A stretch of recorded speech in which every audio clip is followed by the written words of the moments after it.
आज हम कक्षा 12 की भौतिक विज्ञान की क्लास में इकाई 1 स्थिर वैद्युतिकी पढ़ेंगे। कक्षा 12 के भौतिक विज्ञान के पाठ्यक्रम को विभिन्न इकाइयों में बांटा गया है। जो इकाइयाँ विद्युत, चुंबकत्व, प्रकाश, आधुनिक भौतिकी, इलेक्ट्रॉनिक आदि से संबंधित हैं। इसमें पहली इकाई है स्थिर वैद्युतिकी। इस इकाई को हम आज प्रारंभ करने जा रहे हैं। छात्रों, पहले आप ये जान लीजिए कि स्थिर वैद्युतिकी इकाई में हमें क्या पढ़ना होता है। स्थिर वैद्युतिकी या इलेक्ट्रोस्टैटिक्स दो शब्दों से मिलकर बना है, इलेक्ट्रो प्लस स्टैटिक्स।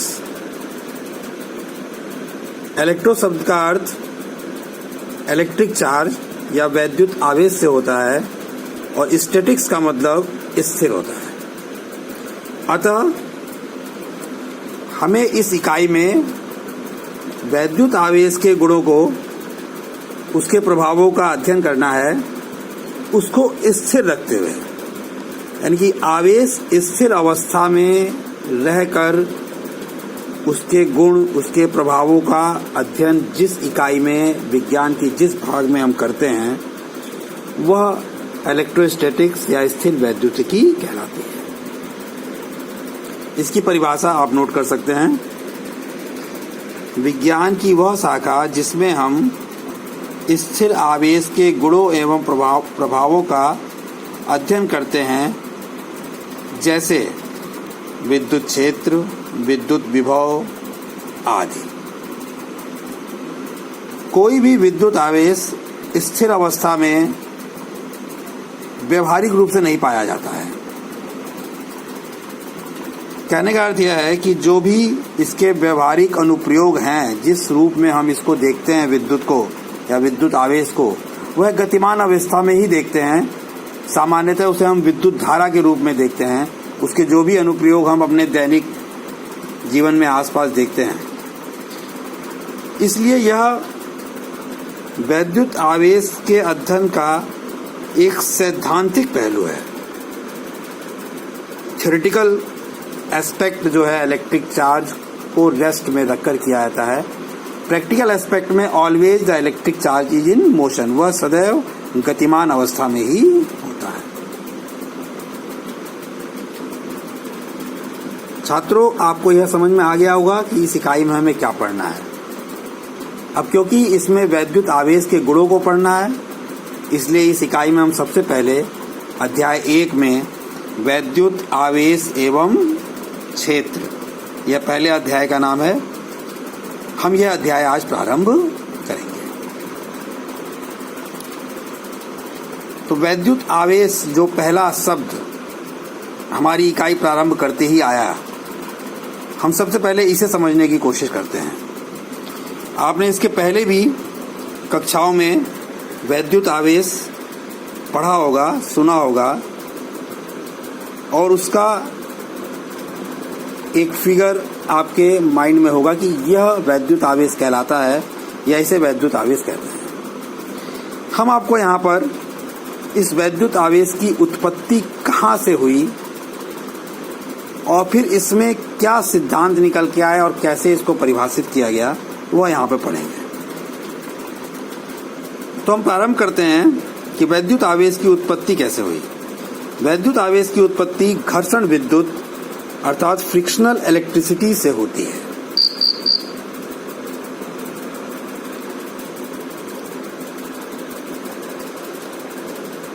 घर्षण विद्युत का अर्थ हम यहाँ आपको समझाने की कोशिश करते हैं।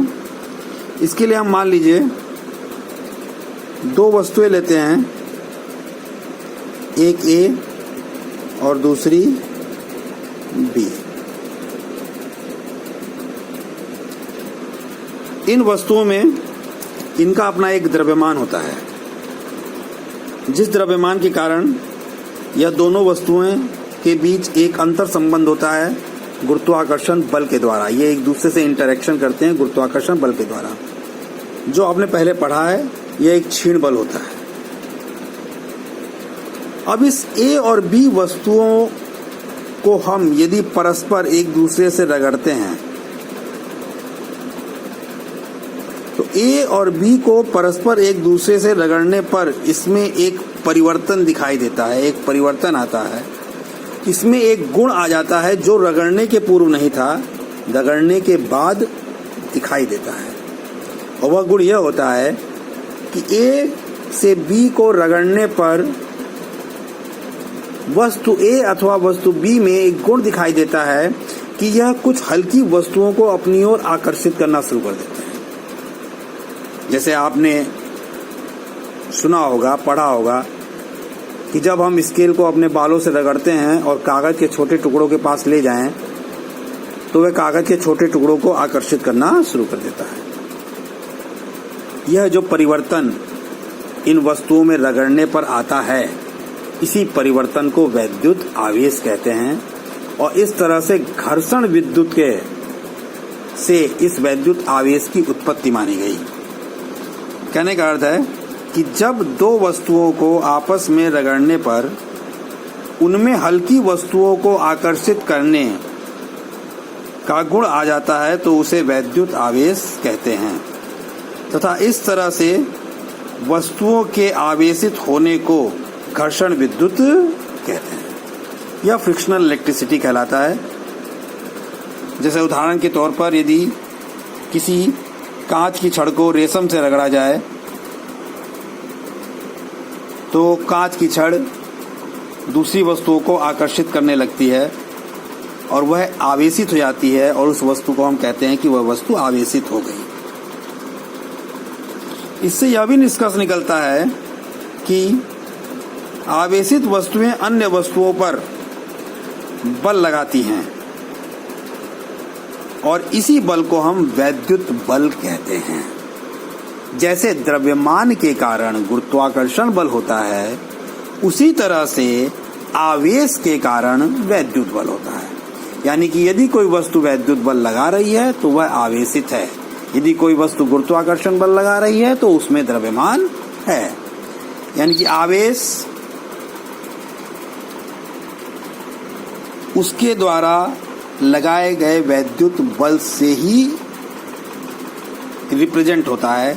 जब भी कोई वस्तु किसी वस्तु पर वैद्युत बल लगाती है तो वह वस्तु आवेशित मानी जाती है। अब हम इसके इलेक्ट्रॉनिक सिद्धांत को भी समझते हैं। इलेक्ट्रॉनिक सिद्धांत को समझने के लिए जो हमने यहाँ पर दो वस्तुएं ली थी A और B, इनको आपस में रगड़ने पर इनमें एक परिवर्तन आया।